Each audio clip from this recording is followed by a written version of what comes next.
Driven to Win presents The Hound of the Baskervilles. Chapter 8. First report of Dr. Watson begins now.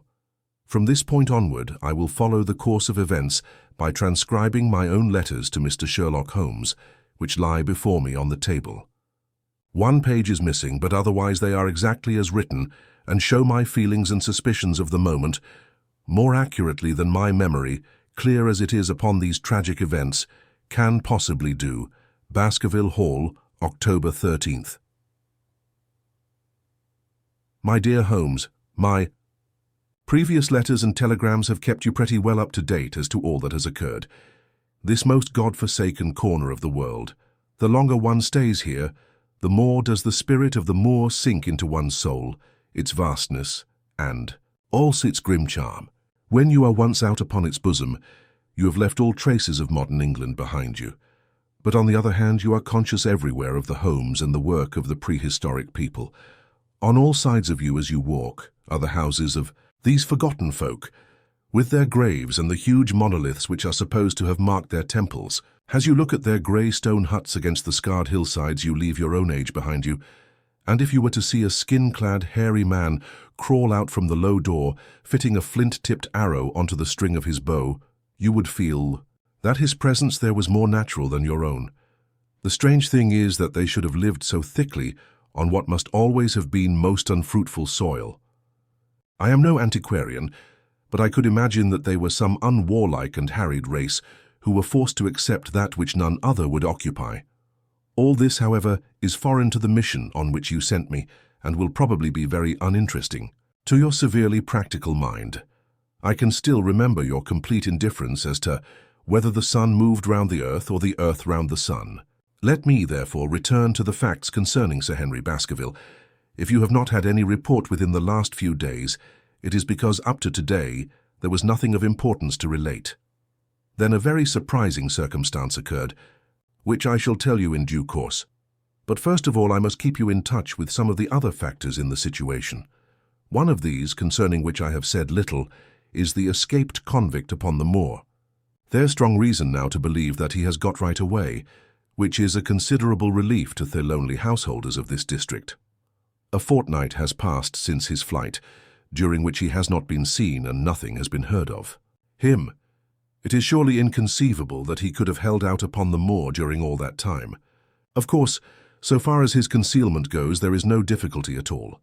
Any one of these stone huts would give him a hiding place, but there is nothing to eat unless he were to catch and slaughter one of the moor sheep. We think, therefore, that he has gone, and the outlying farmers sleep the better in consequence.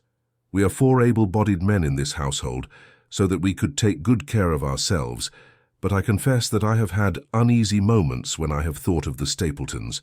They live miles from any help. There are one maid, an old man-servant, the sister and the brother, the latter not a very strong man. They would be helpless in the hands of a desperate fellow like this Notting Hill criminal, if he could once effect an entrance. Both Sir Henry and I were concerned at their situation, and it was suggested that Perkins the groom should go over to sleep there, but Stapleton wouldn't hear of it. The fact is that our friend, the baronet, begins to display a considerable interest in our fair neighbour. It is not to be wondered at, for time hangs heavily in this lonely spot to an active man like him, and she is a very fascinating and beautiful woman. There is something tropical and exotic about her which forms a singular contrast to her cool and unemotional brother. Yet he also gives the idea of hidden fires. He has certainly a very marked influence over her, for I have seen her continually glance at him as she talked, as if seeking approbation for what she said. I trust that he is kind to her. There is a dry glitter in his eyes, and a firm set of his thin lips which goes with a positive and possibly a harsh nature. You would find him an interesting study. He came over to call upon Baskerville on that first day, and the very next morning he took us both to show us the spot where the legend of the wicked Hugo is supposed to have had its origin. It was an excursion of some miles across the moor to a place which is so dismal that it might have suggested the story. We found a short valley between rugged tors, which led to an open, grassy space flecked over with the white cotton grass. In the middle of it rose 2 great stones, worn and sharpened at the upper end, until they looked like the huge corroding fangs of some monstrous beast. In every way it corresponded with the scene of the old tragedy. Sir Henry was much interested and asked Stapleton more than once whether he did really believe in the possibility of the interference of the supernatural in the EEI's affairs of men. He spoke lightly, but it was evident that he was very much in earnest. Stapleton was guarded in his replies, but it was easy to see that he said less than he might, and that he would not express his whole opinion out of consideration for the feelings of the baronet. He told us of similar cases where families had suffered from some evil influence, and he left us with the impression that he shared the popular view upon the matter. On our way back we stayed for lunch at Merripit House, and it was there that Sir Henry made the acquaintance of Miss Stapleton. From the first moment that he saw her, he appeared to be strongly attracted by her, and I am much mistaken if the feeling was not mutual. He referred to her again and again on our walk home, and since then hardly a day has passed that we have not seen something of the brother and sister. They dine here tonight, and there is some talk of our going to them next week. One would imagine that such a match would be very welcome to Stapleton, and yet I have more than once caught a look of the strongest disapprobation in his face when Sir Henry has been paying some attention to his sister. He is much attached to her, no doubt, and would lead a lonely life without her, but it would seem the height of selfishness if he were to stand in the way of her making so brilliant a marriage. Yet I am certain that he does not wish their intimacy to ripen into love, and I have several times observed that he has taken pains to prevent them from being tete-a-tete. By the way, your instructions to me never to allow Sir Henry to go out alone would become very much more onerous if a love affair were to be added to our other difficulties. My popularity would soon suffer if I were to carry out your orders to the letter. The other day, Thursday, to be more exact, Dr. Mortimer lunched with us. He has been excavating a barrow at Long Down, and has got a prehistoric skull which fills him with great joy. Never was there such a single-minded enthusiast as he. The Stapletons came in afterwards, and the good doctor took us all to the yew alley at Sir Henry's request, to show us exactly how everything occurred upon that fatal night. It is a long, dismal walk, the yew alley, between two high walls of clipped hedge with a narrow band of grass upon either side. At the far end is an old tumble-down summer-house. Halfway down is the moor gate, where the old gentleman left his cigar ash. It is a white wooden gate with a latch. Beyond it lies the wide moor. I remembered your theory of the affair and tried to picture all that had occurred. As the old man stood there, he saw something coming across the moor, something which terrified him so that he lost his wits, and ran until he died of sheer horror and exhaustion. There was the long, gloomy tunnel down which he fled. And from what? A sheepdog of the moor? Or a spectral hound, black, silent, and monstrous? Was there a human agency in the matter? Did the pale, watchful Barrymore know more than he cared to say? It was all dim and vague, but always there is the dark shadow of crime behind it. One other neighbour I have met since I wrote last. This is Mr. Frankland, of Laughter Hall, who lives some 4 miles to the south of us. He is an elderly man, red-faced, white-haired and choleric. His passion is for the British law, and he has spent a large fortune in litigation. He fights for the mere pleasure of fighting, and is equally ready to take up either side of a question, so that it is no wonder that he has found it a costly amusement. Sometimes he will shut up a right-of-way and defy the parish to make him open it. At others he will with his own hands tear down some other man's gate and declare that a path has existed there from time immemorial, defying the owner to prosecute him for trespass.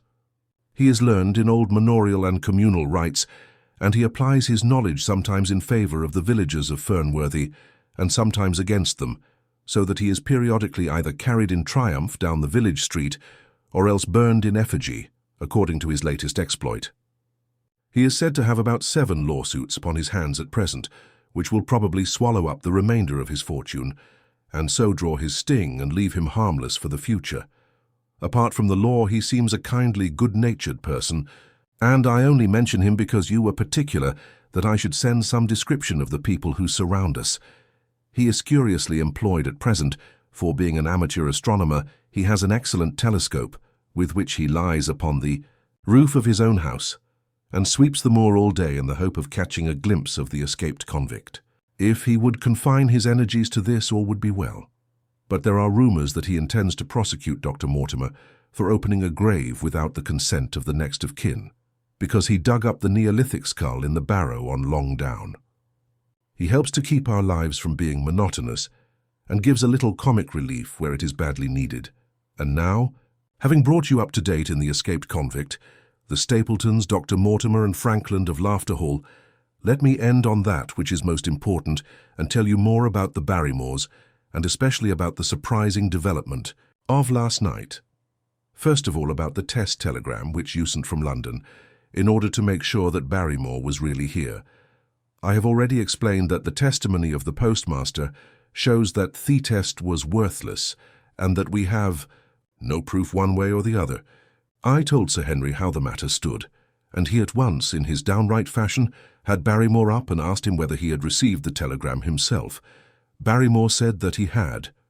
"Did the boy deliver it into your own hands?" asked Sir Henry. Barrymore looked surprised and considered for a little time. "No," said he.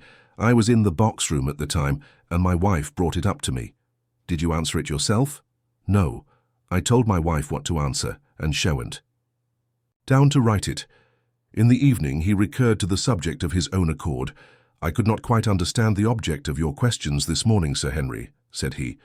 "I trust that they do not mean that I have done anything to forfeit your confidence?"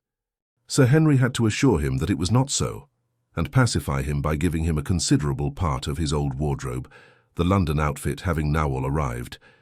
"Mrs. Barrymore is of interest to me.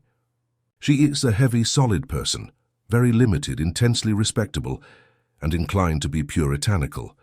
You could hardly conceive a less emotional subject. Yet I have told you how, on the first night here, I heard her sobbing bitterly, and since then, I have more than once observed traces of tears upon her face.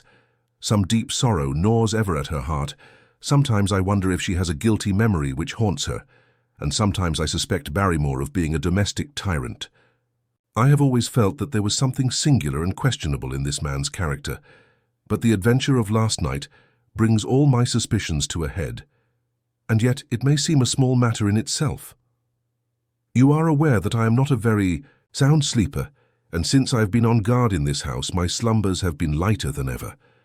Last night about 2 in the morning, I was aroused by a stealthy step passing my room. I rose, opened my door, and peeped out. A long black shadow, waist railing down the corridor. It was thrown by a man who walked softly down the passage with a candle held in his hand. He was in shirt and trousers, with no covering to his feet. I could merely see the outline, but his height told me that it was Barrymore. He walked very slowly and circumspectly, and there was something indescribably guilty and furtive in his whole appearance. I have told you that the corridor is broken by the balcony which runs round the hall, but that it's resumed upon the farther side. I waited until he'd passed out of sight, and then I followed him. When I came round the balcony, he had reached the end of the farther corridor, and I could see from the glimmer of light through an open door that he had entered one of the rooms. Now, all these rooms are unfurnished and unoccupied, so that his expedition became more mysterious than ever. The light shone steadily as if he were standing motionless. I crept down the passage as noiselessly as I could, and peeped round the corner of the door. Barrymore was crouching at the window with the candle held against the glass. His profile was half turned towards me, and his face seemed to be rigid with expectation as he stared out into the blackness of the moor. For some minutes he stood watching intently. Then he gave a deep groan, and with an impatient gesture he put out the light. Instantly I made my way back to my room, and very shortly came the stealthy steps passing once more upon their return journey. Long afterwards, when I had fallen into a light sleep, I heard a key turn somewhere in a lock, but I could not tell whence the sound came.